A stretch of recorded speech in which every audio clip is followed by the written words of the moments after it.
So yeah, at school, my key subjects were kind of maths and science. And at my school, especially if you're good at science, they like to encourage you to think about studying medicine because it's a way of using those gifts to help other people and it makes the school look good. So for a while, that's what I thought I wanted to do, but I kind of started going to these poetry events on the side and realized that despite what I'd written in my personal statement, medicine hadn't been a passion of mine since I was a child. And it was actually writing and performing was where I felt most alive, but I kind of was trying to weigh up the two, and I found it quite difficult because I think if you're a doctor, you're saving people's lives in a very kind of literal sense, and if you're a poet or an artist, you're saving people's lives in a more kind of abstract sense that's quite hard to prove sometimes. But I thought if I didn't go to medical school, there'd be 20 other people who would take my place and be better doctors than I would have been. But if I didn't write love poems about prime numbers, then who would? And that felt important. And the other thing was, at the time when I was kind of trying to make my mind up, I read this story that scientists once proved, or thought they could prove, that bumblebees shouldn't be able to fly. By the methods they understood, the laws of aerodynamics, they said that their wingspan was too small and their body mass was too big. So they said, according to science, you're too fat, you can't do it. But obviously bees can fly, and I kind of love this story of the underdog, of doing your own thing, sticking it to the man, forget the haters, especially if you're a fat bee. And it kind of helped me convince myself to take that extra kind of leap of faith, give the poetry a go a bit by studying maths. And so I wrote this at the time, and it's called The Scientist and the Bumblebee. And it goes like this. You see, the scientist said the bumblebee couldn't fly. She lacked the wing beats per minute or the necessary size. But the bumblebee in her ignorance proved him wrong. She knew that she could fly because she'd flown all along, and now imagine if she listened to the man, she might have stopped, given up on the spot, tucked her wings in and dropped. So don't ever let someone tell you what you can't do, because just because it's proven doesn't mean it's true.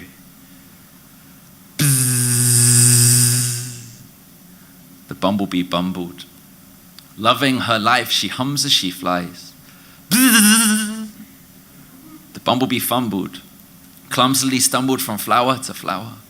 The bumblebee tumbled, tore through the sky, pulling corkscrews and dives, and then the bumblebee mumbled, crumbled in front of the queen and her power.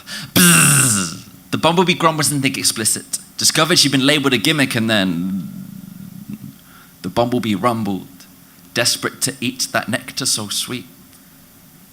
The bumblebee humbled her critics, silenced all things scientific, and then zzz, the bumblebee jumbled her speech. She did not care, because in the air she was free, because she was a busy bee. Loved to fly to flowers and visit trees, deliver seeds efficiently, more so than in a breeze, intricate, intimate, meticulous, auxiliary, and gather more honey than any sick MCs.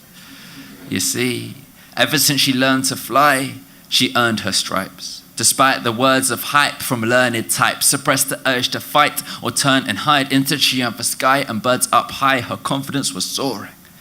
She saw scientists as boring, the sort of people she should be ignoring because they made no sense. At least no center sweet as pollen, even centimeters from her, they depended on their drawings, and they would rather follow their charts than follow their hearts. If they saw a bee leave, they still believed their grass to preferred facts and figures to bees, wax and figure, but she begged to differ as she flew past and laughed. Now meet the scientist. His aim in life was to try and dismiss any hypothesis he deemed preposterous. When asked why he didn't swallow his pride, he replied, "That's obvious. It wouldn't fit down my esophagus."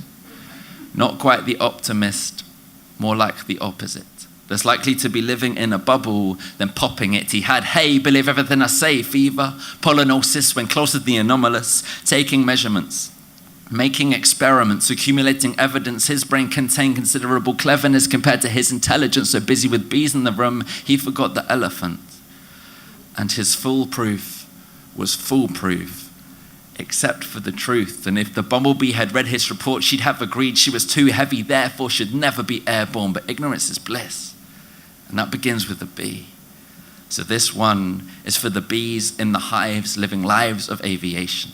The ones who survive and help survive through pollination. The ones that thrive in those sticky situations with their flocky nucky knee helipilification. They are doing what they're doing for the buzz, not for love or money, moving and maneuvering above. If the weather's sunny, proving to the humans their conclusions are confusing and unusually refusing to budge. This is for those who are being themselves and who believe in themselves. You see, the be in themselves and set it free in themselves. You know that even though it's difficult, life is full of miracles, and true happiness never came from being cynical. The bumblebee, forever looking for something sweet, overcoming tumbleweed by holding on to some belief in summary. This is for those that stay summary. And there'll be bees to come, whatever comes to be. Because the scientist said the bumblebee couldn't fly. She lacks the wing beats per minute or the necessary size, but the bumblebee in her ignorance proved him wrong. She knew that she could fly because she'd flown all along, and I would imagine if she'd listened to the man, she might have stopped, given up on the spot, tucked her wings and then dropped. So don't ever let someone tell you what you can't do, because just because it's proven doesn't mean it's true. Thank you.